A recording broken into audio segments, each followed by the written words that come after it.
En el video que vamos a ver a continuación vamos a iniciar el desarrollo de algunos conceptos relacionados con el trabajo práctico número 4, cuyo título es Muestreo en agroecosistemas, metodología. Como primera parte de este trabajo vamos a repasar algunos conceptos que tienen que ver con el muestreo y el relevamiento de la vegetación. El objetivo de aplicar este tipo de métodos es principalmente que los estudiantes estén en condiciones de aplicar de manera criteriosa aquellas metodologías que son útiles para recopilar información confiable, tal que se puedan caracterizar comunidades vegetales, tanto arbóreas como arbustivas o herbáceas. Por esta razón es que este trabajo práctico, en su parte de trabajo a campo, se va a llevar a cabo en un agroecosistema de bosque nativo en pastoreo, donde podemos encontrar estos tres tipos de estratos vegetales.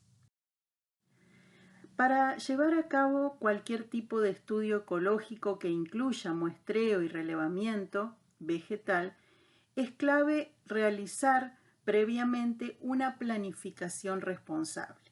Cuando hablamos de una planificación responsable, es tener en cuenta que deben quedar bien claros y bien definidos de antemano el objetivo del estudio que se va a realizar, la escala de trabajo en que el mismo se va a desarrollar. No es lo mismo definir o identificar la comunidad de malezas presentes en un lote de cultivo de maíz que estudiar la comunidad de malezas del cultivo de maíz en la provincia de Entre Ríos.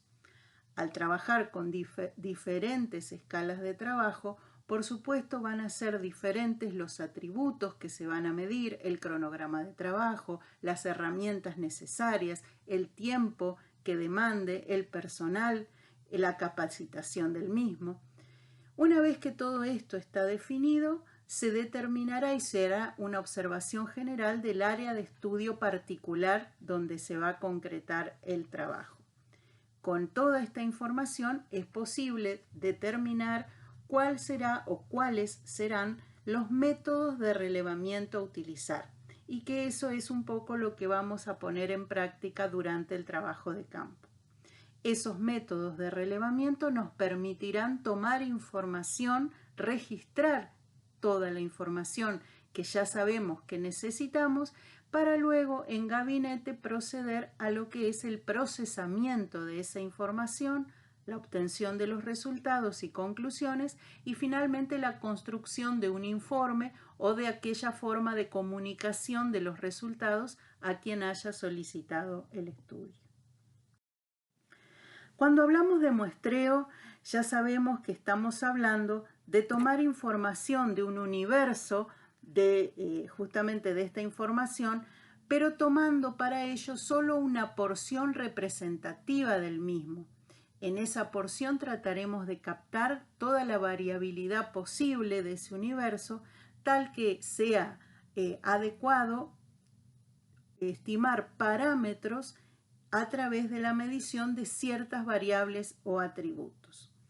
Esa muestra va a estar constituida por una serie o un número determinado de unidades muestrales, que en ecología de la vegetación pueden ser estas unidades muestrales individuos vegetales, porciones del universo que queremos estudiar o directamente censos florísticos, es decir, observaciones de la vegetación realizadas sobre una determinada superficie.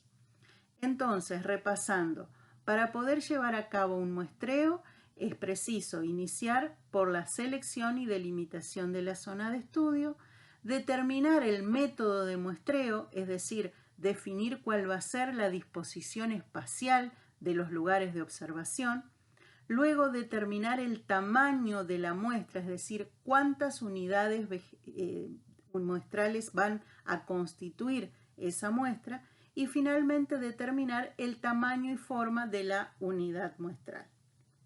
Al respecto, justamente, vamos a repasar cuáles pueden ser los diseños de muestreo que se utilicen.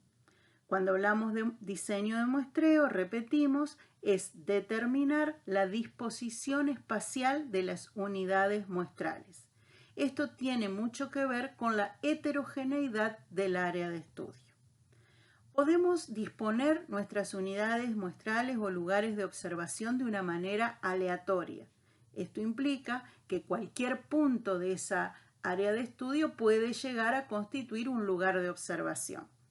Solamente puede aplicarse en aquellas áreas donde hemos constatado una homogeneidad suficiente como para poder aplicarlo y tiene la ventaja de contar con un mayor valor estadístico por tratarse de una tarea que se distribuye al azar.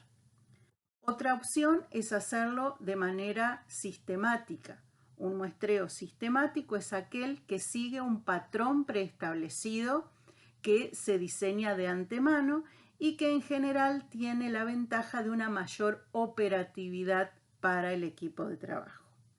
Finalmente, es muy importante para los estudios ecológicos y los estudios de vegetación en particular la modalidad de muestreo estratificado. ¿Qué implica esto? Implica reconocer y delimitar áreas ecológicamente homogéneas a las que podemos llamar estratos o zonas de vegetación. Esto tiene mucho que ver con el objetivo del estudio. Por supuesto, el criterio para delimitar esas zonas o estratos debe ser un criterio ecológico. Por ejemplo, dentro de lo que es un bosque nativo, es probable que tengamos estratos o zonas identificables de acuerdo a la historia de uso. Entonces, habrá un área del bosque nativo donde haya secuelas de un incendio que no va a ser igual en su contexto ecológico que aquellas zonas donde no haya ocurrido este tipo de evento. Entonces, vamos a efectuar nuestro estudio delimitando esas dos zonas. A su vez, dentro de cada zona que hayamos reconocido, es posible ubicar los lugares de muestreo con los otros dos patrones que ya mencionamos.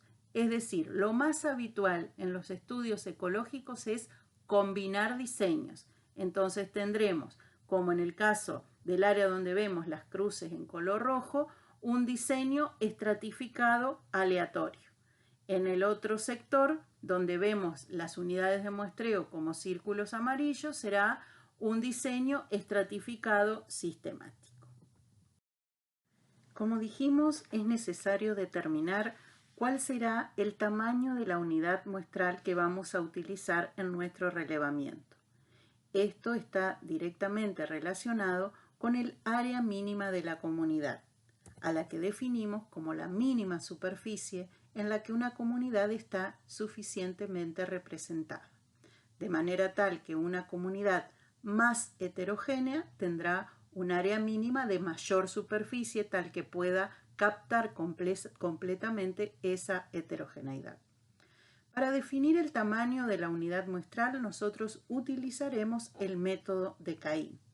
Este método inicia con un procedimiento a campo. Para ello, sobre el área de trabajo, que para nuestro caso será la comunidad vegetal del estrato herbáceo del bosque nativo, se va a marcar una área pequeña que será el área de inicio. Por ejemplo, un área cuadrada de 25 por 25 centímetros. En esa área vamos a contabilizar la cantidad de especies presentes. De esa forma vamos a completar una planilla de este tipo, donde van a registrarse en la primera columna las especies que estamos observando y en la segunda columna se va a marcar la presencia de cada una de estas especies en esa área de inicio. En este caso se observaron en el área de 0,25 por 0,25 metros 5 especies diferentes. Posteriormente vamos a duplicar el área de trabajo de manera tal que se contenga en la segunda área el primero que hemos observado. De esta forma vamos a tener una superficie de delimitada por 0,25 por 50, en este caso sería un rectángulo, y vamos nuevamente a contabilizar las especies. Por supuesto, las que ya vimos en la primera área que miramos van a quedar incluidas y solamente vamos a sumar las nuevas especies que veamos. En este caso, en el área número 2 de 0,25 por 0,50 metros, vamos a contabilizar 3 nuevas especies y se suman todas las anteriores. Volvemos a duplicar el área. En este caso ya vamos a tener un cuadrado de 50 por 50 centímetros y nuevamente van a estar contenidas todas las especies que ya habíamos visto en el área anterior más las nuevas que observemos. En este caso solo se agregó una nueva especie. Volvemos a realizar el mismo procedimiento, duplicamos el área. En este caso vamos a tener un rectángulo de 1 metro por 50 centímetros y hacemos el mismo trabajo. ¿Hasta cuándo realizamos esta duplicación de áreas y conteo de especies? Hasta que deja de sumarse nuevas especies, es decir, hasta que se empieza a repetir el número de especies en el área observada. Con esto vamos a tener el insumo para luego procesar la información y esta será una tarea que realizaremos en gabinete. Ese procesamiento de datos constituirá una gráfica que está definida por este método justamente y que nos permitirá obtener el tamaño de la unidad muestral que vamos a utilizar y que debe coincidir mínimamente con el área mínima de esta comunidad. ¿Esto qué quiere decir? Que si usamos para trabajar en el campo una unidad muestral que supera el área mínima de la comunidad, no estaremos cometiendo ningún error porque estaremos inclusive trabajando en exceso. Ahora, sí será un error trabajar con una unidad muestral que esté en su tamaño por debajo de lo que es el área mínima de la comunidad, porque quiere decir que las observaciones que realicemos no van a captar en la totalidad lo que es esa comunidad. Con esta información vamos a continuar con la aplicación de los métodos de relevamiento de la vegetación, habiéndose definido el tamaño de la unidad muestral.